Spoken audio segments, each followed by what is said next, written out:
I'm Jonathan Vaughters. I'm the director of Team TI CREF, which is the nation's premier development cycling team.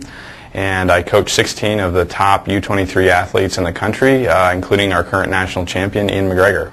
In the off-season, which in cycling is typically the months of between October and the end of January, we're doing 6 to 7 days a week at anywhere from 8 to 10,000 feet in altitude, and that's worked really well as far as to get the riders really adapted to sleeping at that altitude.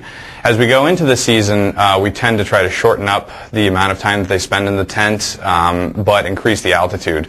It changes what's going on. It makes the sort of the stimulus a little bit novel for them as they go into the season, so it gets a last little burst of performance, and also it helps the recovery. So generally in the season we go to about 3 to 4 hours at pretty much the maximum altitude that the cat tent will allow. The best experience I've had with the cat tent is with one of our athletes, Will Frishkorn, and we were very consistent with his use of the tent, and we had a long build-up period to a race in Europe, a prestigious race called the Tour of Normandy.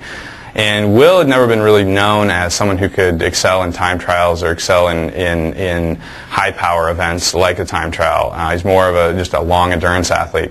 But when we went to the Tour of Normandy, in the opening time trial, a prologue of 8 kilometers, Will finished 4th and produced almost 500 watts in that 8-minute effort, which is something that I'd never seen Will even come close to before in his career.